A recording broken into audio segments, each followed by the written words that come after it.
Naglabas ng saloobin si Atty. Ralna Florano de la Peña na nagpakilalang apo ni Rosalina Taruc, ang founder ng Socorro Bayanihan Services Incorporated. Ayon sa kanya, insulto raw na tawagin silang kulto. It is on personal note, it is very malaking insulto po sa amin na tinatawag po kami na kulto. Pero base sa aming pananaw, siguro respetuhin mo rin siguro yung aming pananaw na nakita namin sa by definition na talagang we can say na kulto yung grupo. Sa bigote palang pamatay, panalong idol ko, macho. Yes, but Attorney, miyembro po ba kayo ng Socorro Bayanihan Services, Inc.?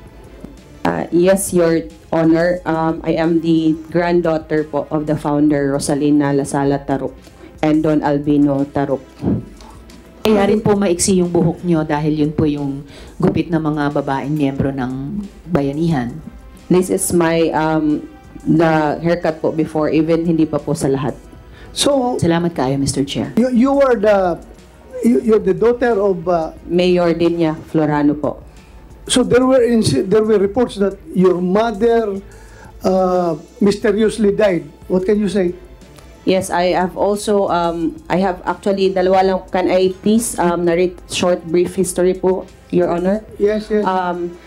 Ang lolo ko po, the founder, Don Albino Taruc, married to my grandmother, Rosalina Taruc, and they only have one child, my mother po, who was a former mayor for 2 terms, Mayor Denia Taruc Florano.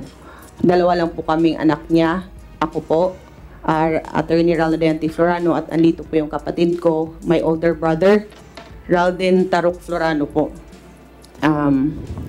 My mother married a priest po, Rostom Serrano Florano. He is a Monsignor of Iglesia Filipina Independiente, and he has served for more than 30 years in our church po. So, basically po, me and my brother grew up in a very religious environment. My grandfather, Don Albino Taruc, even donated the lot where our IFI church is built now in Socorro. And my grandmother is also a very religious woman as well. Na during her time in 2018, she led the renovation of our church through the Bayanihan spirit. Tulong-tulong po yung mga membro, contributing their labor and money for the renovation of the building. So, it is on personal note, it is very malaking insulto po sa amin na tinatawag po kami na kulto because my grandparents, as what the former chairperson of Socorro Task Force, Kapihan, has described them, virtuous people po, Your Honor. They are very God-fearing. They are well-respected po sa community. So kami po, pinalaki po kami ng tatay namin na may takot po sa Diyos. So I, for myself, could never and ever praise any other person other than our Jesus Christ, our Savior.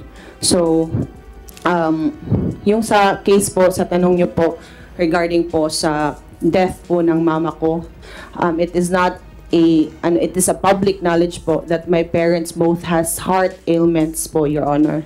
Yung lola ko po, meron siyang enlargement of the heart as well as my mother. Nasa genetics po namin iyon. That's why we have conducted mostly mga 3 times a year po kami nagpapa-check up sa cardiologist. So before po, nung namatay sila, yung lola ko, meron po siyang problema. It's a personal family matter and I don't want to expose po kasi may mga madadamay. But personally, we believe, me and my brother, that it was based on, the death is basically because of the heart ailment of my parent and my grandparent. Before, they want to insist that it is because of COVID to suit their narrative. But now, because of this issue, iniba na naman nila yung reason. I think just to suit their narrative again. So for the record, as far as you are concerned and your brother is concerned, there is no mystery as to the death of your mother. Yes, Your Honor. So, ganito na lang. Where are you living right now? Sa kapihan, sir. Sa Sa kapihan. loob talaga ng kapihan. O sa kapihan. May bahay kayo doon. May bahay kami. Pati ikaw, lupa kami. attorney. Uy, may pamilya ka rin doon, attorney. Ikaw rin. O, andito yung asawa at saka husband. Yung papa nga namin, sir, nandun ngayon sa Butuan. Okay. Sa kapihan din nakatira, sir. Okay. Salamat kayo, Mr. Chair. Dalawang follow-up questions kay Attorney... Sorry, ma'am. Attorney De La Peña. Attorney. Una sa inyo po, kanina kasi tinanong ko kung kaya maiksi ang buhok nyo dahil miyembro kayo ng bayanihan, pero sabi nyo, dati nyo ng hairstyle yon. But I was able to research a photo of you with very long hair.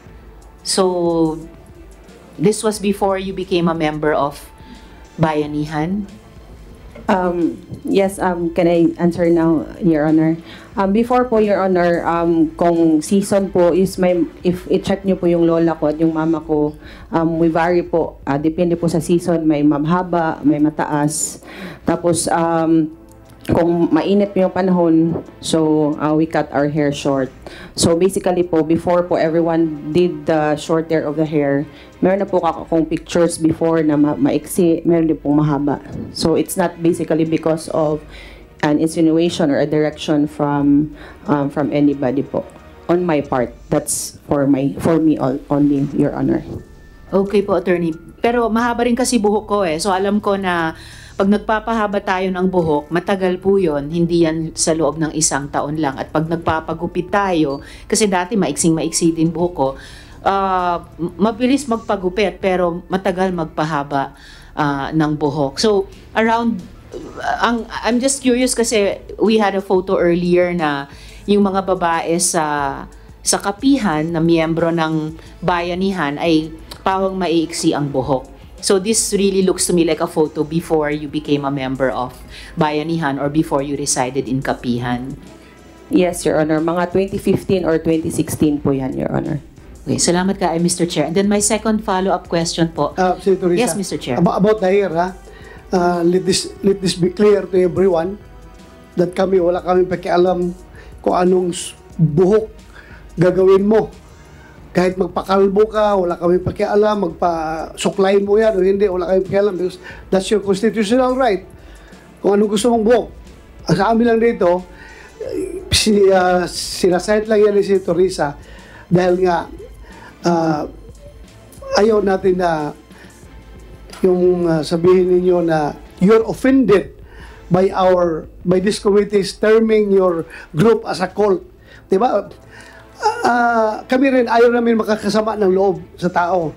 Pero by the way as it is right now, by definition ng kulto, ay talagang ako, forgive me if I offend you. Pero pasok talaga sa definition kung sabihin mo yung kulto, yung blind obedience, yung reverence, yung lahat-lahat ng definition nandoon sa kulto. Pasensya ka na, you're a lawyer. Wag na nating i-consider ito pagka-lawyer mo o pagka-chairman ko. Inato lang. Ako, binabasa ko lang, nakikita ko talaga, pasok sa definition ng kulto. Pero, gano'n pa man, regardless, huwag na natin isipin, ang atin lang talaga, ang amin dito, siguruhin na walang na-violate na constitutional right, lalong-lalo na yung mga bata. Yan ang habol namin dito. Ha? Forgive us if we offended you, yung pagsabi namin kulto. Pero, base sa aming pananaw, siguro, respetuhin mo rin siguro yung aming pananaw na nakita namin sa, by definition, na talagang we can say na kulto yung grupo. Pasensya na, forgive us.